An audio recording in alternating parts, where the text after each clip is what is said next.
Thinking Party, la edición 2012 de la Fiesta del Pensamiento bajo el lema Reinventarse, nos descubre cómo afrontar la realidad en tiempo de crisis.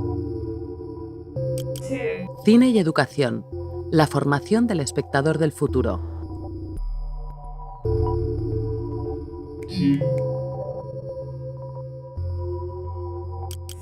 Juego de Tronos. Entrevistamos a su creador, George R.R. Martin.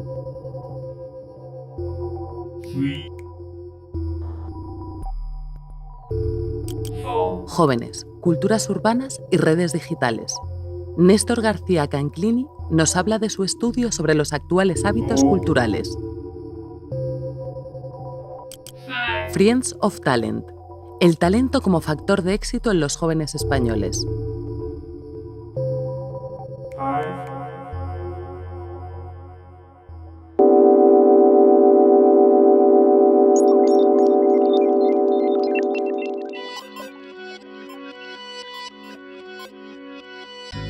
Tenemos un año más, la Thinking Party. Este año lo vamos a dedicar íntegramente a una idea, a un concepto, el de reinventarse. Y para que nos ayuden en todo esto, pues pensamos primero en dos ponentes profesionales, que es Mario Alonso Puig, que ha escrito un libro que se llama Reinventarse, tu segunda oportunidad, y por otra parte Luis Rojas Marcos, es psiquiatra, que tiene un libro que se llama Resiliencia, que es la facultad de enfrentarse a las adversidades. Tendremos 12 personas que nos contarán su historia personal, su historia de reinvención profesional, su antes, su ahora y la razón por la que hicieron este cambio. Hay que enfocarse en lo esencial. ¿Qué va a ser prioritario en mi vida? ¿Por qué? Porque si vamos distraídos por la vida no podremos ver las oportunidades. Yo creo que reinventarse es necesario. No se puede plantear como una obligación, sino como una propuesta de mejora y de perfeccionamiento. Y es clave distinguir muy claramente lo que es el concepto de reinventarse. No es convertirte en alguien distinto de quien eres, sino en aflorar tu verdadero yo con todas tus capacidades, con todas tus potencialidades y despertando todas esas energías que están dormidas. Antes de reinventarme hice lo que hacía casi toda la gente de mi generación, que era hacer una carrera, intentar colocarse en una multinacional y tratar de pasar allí pues toda tu vida. Lo que ocurre es que después de conseguirlo, terminar Teleco y entrar en Siemens, descubro que mi vida, que no me gusta mi trabajo y que quiero cambiarlo, que no me veo allí trabajando los próximos 40 años. Llega un momento en el que decido montar mi propia academia, lo cual es un paso mucho más brusco todavía, porque tengo que rehipotecar mi casa, comprarme un local, acondicionarlo, y eso realmente asusta. Y decido, después de un montón de dudas, de ponerme a grabar vídeos de matemáticas en internet, en YouTube. Con la esperanza no de ganar nada, sino de que por lo menos alguien pueda, en cualquier lugar del mundo y gratis, aprender mate. Y con el tiempo, poco a poco, YouTube me hace partner, empiezo a ganar más visitas, más suscriptores, me invitan a cursos, todo empieza a explotar y ha pasado un año. Y mi canal ahora tiene un montón de visitas, tiene 30.000 suscriptores, se llama Únicos, con 2 Os. Solo puedo decir que estoy encantado de la vida, que he conseguido realizar mi sueño, que ahora lo que hago es lo que realmente me apasiona y que no lo cambiaría por nada, aunque no ganara dinero con ello. En general los cambios son difíciles para la persona. Una persona no suele cambiar, a no ser que tenga un motivo para cambiar. A veces el motivo es algo progresivo, como es el envejecimiento. Por ejemplo, poco a poco la persona va cambiando y se va adaptando a su sabiduría, a la experiencia, pero también a las limitaciones físicas que implica el envejecimiento. Otras veces los cambios se producen porque nos sentimos mal, estamos aburridos en el trabajo, estamos aburridos en nuestras relaciones de pareja, estamos cansados y esto nos motiva para dar el paso y hacer un cambio. Pero también es verdad que a veces pues, son las adversidades serias, incluso los traumatismos emocionales, los que hacen que descubramos en nosotros cualidades, capacidades que no conocíamos y nos hacen cambiar. Yo toda mi vida, 25 años, he ejercido de directora financiera en empresas de ámbito nacional y multinacional. Me entero que tengo una enfermedad muy grave, que tengo que someterme a un tratamiento muy fuerte de 18 meses y que, bueno, pues que sigo en proceso de curación. Y a partir de ahí decidí claramente que iba a hacer lo que me gustaba, porque o me moría de hambre o me moría de pena y prefería morir de hambre. Entonces empecé a relacionarme y así encontré un proyecto de una persona que me enganchó el corazón, que es un proyecto para ayudar a las mujeres mayores de 35 años a reinventarse profesionalmente. Y por eso el contar, el narrar lo que nos pasa, lo que sentimos, pues es muy útil y es muy saludable. Yo llevaba 8 años, los últimos 8 años, siendo directora de inversiones inmobiliarias para España y Portugal en una multinacional suiza, y de repente llega la crisis en el sector inmobiliario y nuestros inversores desaparecen por arte de magia. Y yo siempre he tenido una venita emprendedora, siempre he querido crear mi propia empresa, pero he tenido una carrera profesional bastante buena y nunca veía el momento, nunca tenía esa oportunidad. Y en ese momento pues me hizo clic mi cerebro, mi venita emprendedora, y decidí empezar a montar aquello que me apasionaba de toda la vida, que era mi propia empresa y mi empresa de alta cosmética natural. Sin duda hay facultades del ser humano que nos ayudan a adaptarnos a los cambios y a superar la adversidad. Por ejemplo, lo que en mi campo llamamos funciones ejecutivas, que es nuestra capacidad para entender un problema, para tomar una decisión, para tener energía, para recordar situaciones del pasado que pudimos superar y utilizarlas para poder superar otras situaciones en el futuro. También nos ayudan las conexiones afectivas con los demás. En momentos difíciles, la mayoría de las personas te dice que lo que más les ayudó a superar un momento difícil fue el cariño de otras personas, la solidaridad, la comprensión. Nos ayuda el pensamiento positivo, la esperanza, el tener esperanza que esto no va a durar para siempre, que voy a poder superarlo, que esto se va a arreglar. El mensaje es que hay muchas oportunidades, pero tu entorno está lleno de estas oportunidades, pero tú eres el que tienes que moverte, no te van a venir. Tú eres el artífice de tu reinvención. La formación en las aulas en materia cinematográfica ha sido el tema central del primer encuentro entre profesionales de la educación y del cine. Se trata de una iniciativa pionera en España organizada por el colectivo de profesores Tribu 2.0, en colaboración con Fundación Telefónica, en el que se han dado cita expertos nacionales y europeos con el objetivo común de la alfabetización audiovisual a través del cine. Una de las principales preocupaciones es amplificar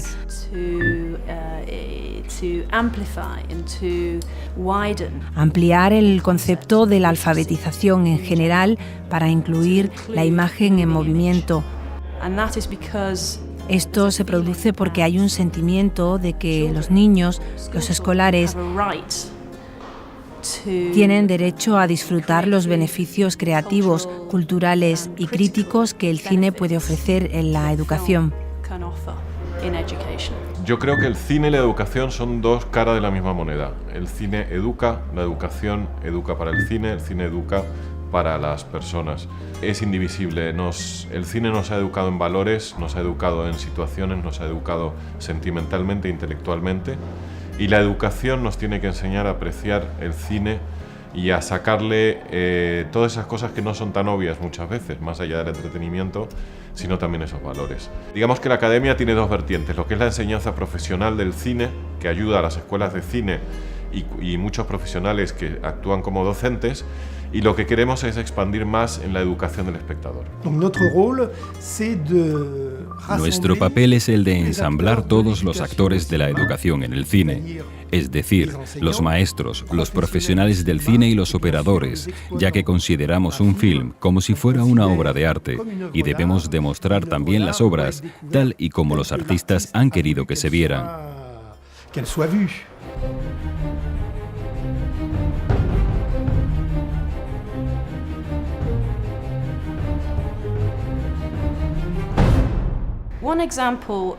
Un ejemplo que en este momento está desarrollando el British Film Institute es un proyecto llamado El Cine, 100 años de juventud.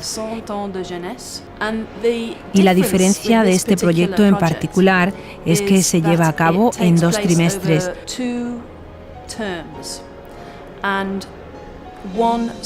Un tema de cine o lenguaje cinematográfico es elegido para ser estudiado. En años anteriores ha sido el color o el movimiento de la cámara o el primer plano y el fondo, o mostrar o no mostrar. Ellos eligen uno y al final del proyecto se pide a los niños que hagan un cortometraje de 8 minutos. Hemos puesto en marcha para los más jóvenes, ya que una educación artística debe comenzar desde muy joven, para ayudarles a que aprendan desde pequeños de la mejor manera. Hemos creado diversos dispositivos de educación de cine, escuela de cine para los más pequeños, colegio o instituto de cine para los chicos y liceo e instituto del cine para los más mayores.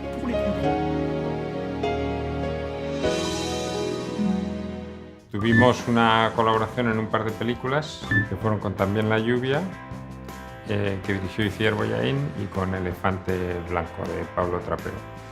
Con las dos trabajamos con Tribu 2.0 y nos ayudaron primero a identificar, que muchas veces no te das cuenta, aquellos aspectos que pueden ser más interesantes para los chavales en tu película, y a preparar un documento pedagógico con el que los profesores pudieran trabajar. Y a partir de ahí organizaron pases de las películas para profesores en toda España, y luego ellos hicieron toda una serie de actividades con los alumnos en las clases. Lo que empezamos a hacer nosotros fue una película sobre la violencia en televisión. Poco a poco, mientras la hacíamos, de que aquello se convertía como una herramienta pedagógica, ¿no? De que los niños entendían, si les hablabas con su propio lenguaje, entendían que aquello no estaba bien. Y entonces la Tribu 2.0 nos propuso el trabajar con ellos, hacer una guía pedagógica y empezar a ir a colegios. Nos dimos cuenta de que, ostras, el proyecto había crecido en otro camino muy diferente al que nosotros nos imaginábamos, de salas de cine, pero nunca nos imaginamos que nuestras salas de cine se hubieran convertido en las aulas, ¿no?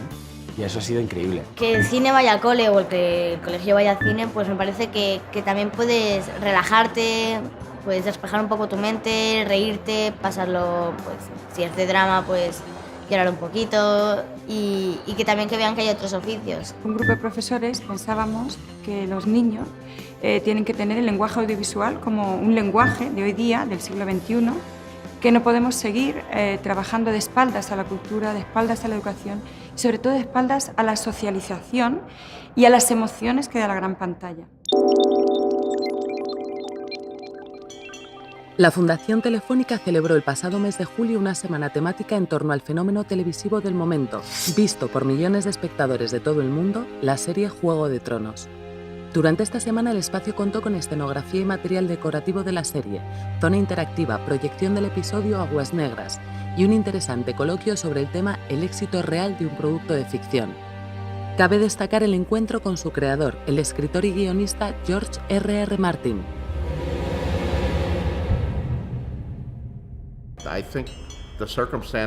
Creo que las circunstancias de mi infancia realmente me convirtieron en un soñador. Eso era lo que más leía. Lo primero que leí fueron cómics. Ese fue mi primer gran amor, los superhéroes. Superman, Batman. Entonces apareció Marvel. Estaban los Cuatro Fantásticos, la Patrulla X, los Vengadores, Spider-Man y Iron Man. Y todos esos. Me encantaban todos. Publiqué cartas en la sección de cartas de los de Marvel. Pero creo que fue cuando estaba en el instituto. Me regalaron por Navidades una copia de Have a Space Suite Will Travel de Robert A. Heinlein. Fue el primer libro de ciencia ficción que leí, un trabajo increíble, un libro para adolescentes. Todavía me sigue gustando, lo vuelvo a leer cada pocos años. Realmente me abrió nuevos horizontes. Así que trabajar en televisión tiene cosas buenas y cosas malas. Lo hice durante 10 años, desde 1985 a 1995, y entonces regresé a mi primer amor, los libros. Al final tomé la decisión que pensé era la mejor para mí. Me quedé con los libros.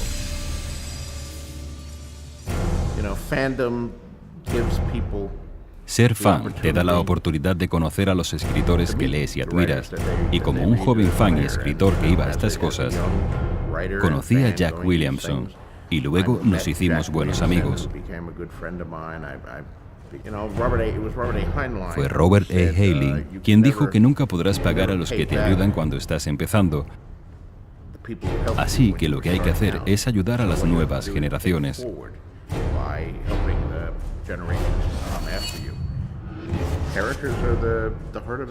Los personajes son la esencia de todo. Son la esencia de la ficción. A veces se dice que la ciencia ficción es la literatura de las ideas, la fantasía es la literatura de la imaginación, y la imaginación es muy importante, la maravilla y la magia de la fantasía.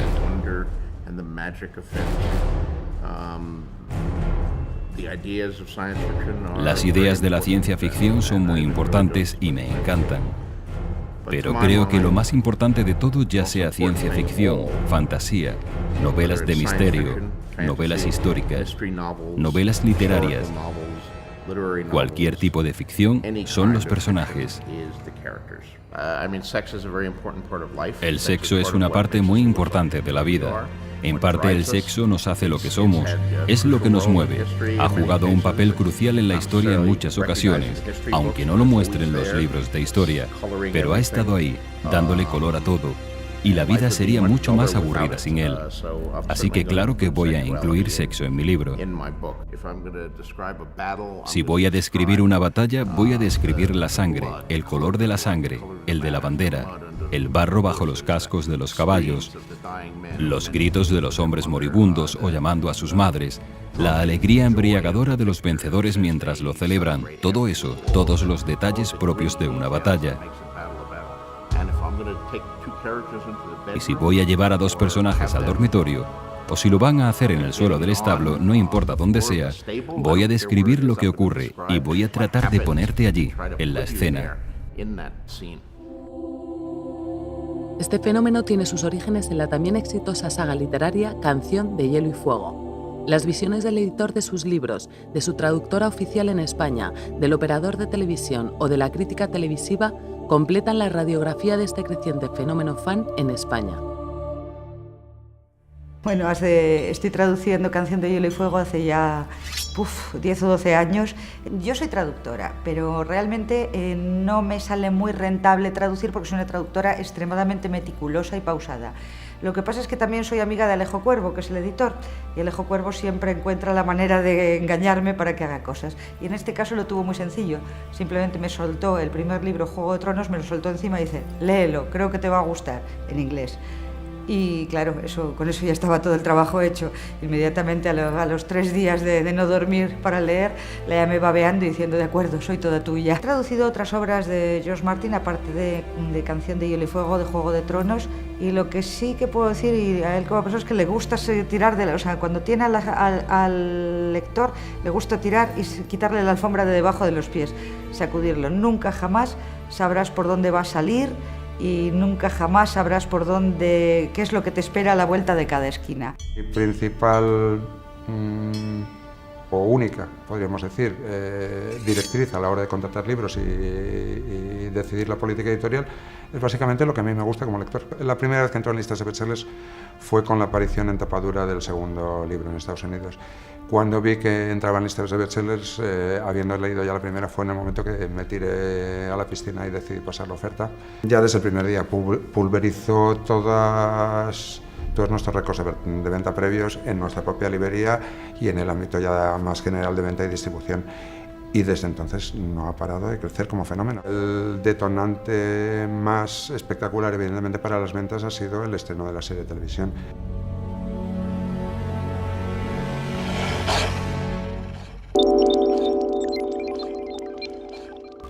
Los usos cambiantes y los hábitos culturales y creativos de los jóvenes, los nuevos roles y cómo se organizan creativamente son elementos que se analizan en el estudio Jóvenes, Culturas Urbanas y Redes Digitales, coordinado por el antropólogo Néstor García Canclini, recientemente galardonado con el Premio Internacional de Educación ITIC de la Fundación Telefónica y la Organización de Estados Iberoamericanos. Colaboran en el estudio Fernando Cruces y Maritza Urteaga. Comenzamos a estudiar en México y en Madrid por vías separadas comportamientos actuales de los jóvenes. El caso de Madrid, preocupados por cómo los jóvenes estaban usando de otro modo la ciudad de Madrid, desenvolviéndose en nuevos espacios urbanos.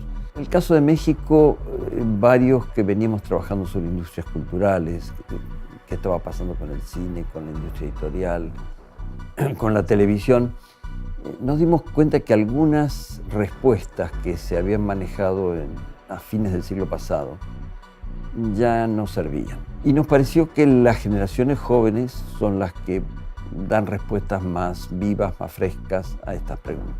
Entonces nos pusimos a estudiar qué está pasando con los creativos jóvenes, con los que están emprendiendo nuevos tipos de negocios o que tratan de comunicar su arte o su literatura o su cine o su música de otras maneras. Fue muy interesante ver que hay cortes generacionales muy fuertes desde el comienzo de este siglo. Lo que encontramos al hacer este seguimiento, más bien de tipo antropológico, cualitativo, fue que hay tendencias predominantes y que son nuevas respecto de las maneras en que se hacía cultura hasta hace 10 o 20 años. Por eso algunos de estos grupos se los llama trendsetters, o sea, los que marcan las tendencias.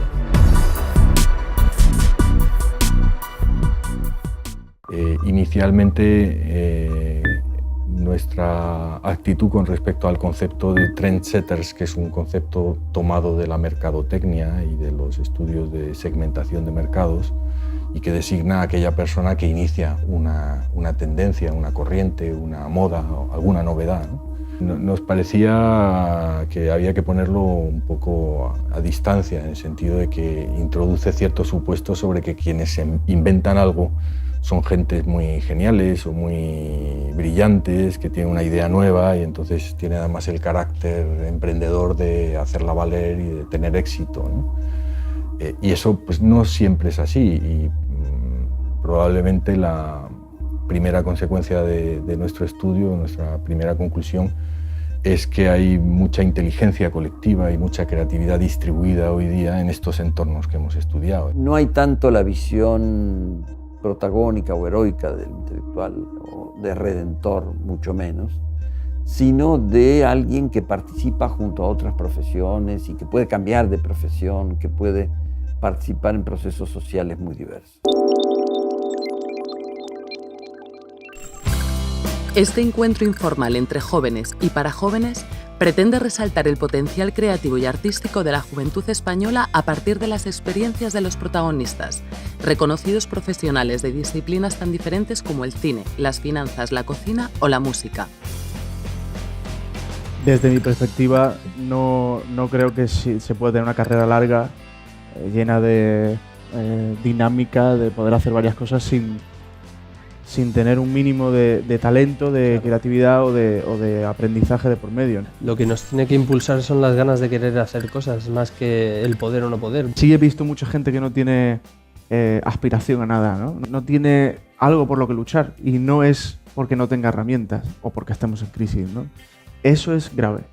La fórmula elegida para estos encuentros, moderados por la periodista Sonsoles Onega, es el coloquio donde dos ponentes confrontan sus visiones e interactúan con el público creando un espacio de comunicación dinámico, entretenido y fresco.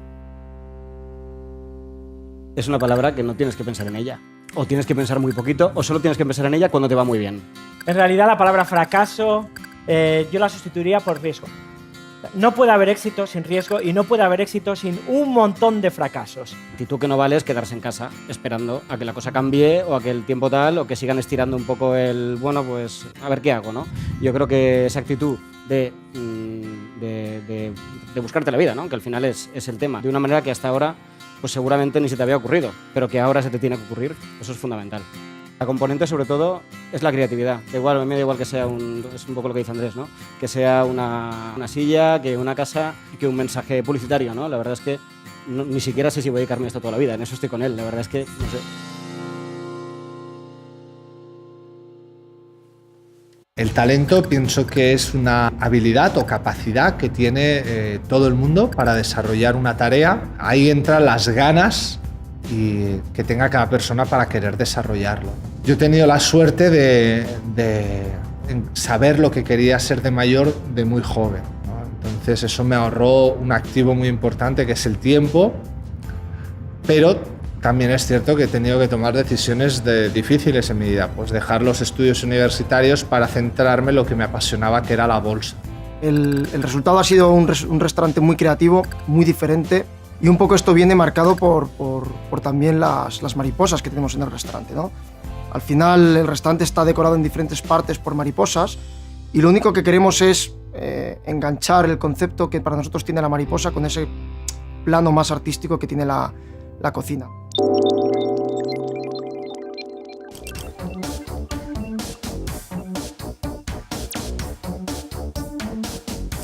Biovac, ¿recuerdas cómo empezó todo este proyecto de la voz de la ciencia?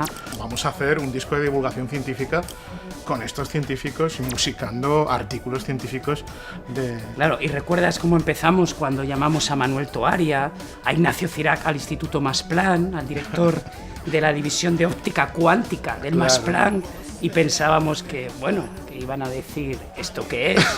Y al contrario, cómo se volcaron, asistieron a reuniones...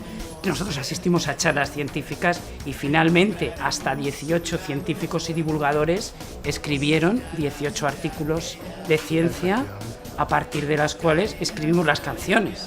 Descubrimos cosas que ya sabíamos, pero científicamente, que todos somos cyborgs. Descubrimos que solo conocemos el 4% de todo el universo, según nos dijo Toaria. Descubrimos también que hay universos paralelos que están a la vuelta de la esquina y el bosón de Higgs, de alguna manera, los une a todos ellos. Descubrimos que no somos una sola especie, somos un simbionte, un conjunto de especies. Y para saber todo esto y mucho más, pues hay que leer y escuchar el libro de la voz de la ciencia, ¿no? Sí. Y incluso si ya redondeamos y se pasa a la gente a ver nuestros conciertos, nuestros directos y nuestras charlas y todo el evento que va a suceder, claro, ¿verdad? Que vengan al Espacio Fundación Telefónica y al Real Jardín Botánico el día 22 de septiembre. Cita inapelable para todos los amantes de la ciencia y del tecnopop. Con Bretón Armada, con Luis Delgado, también es todo un y popper con de la investigación musical. Los obreros especializados. Desde abajo.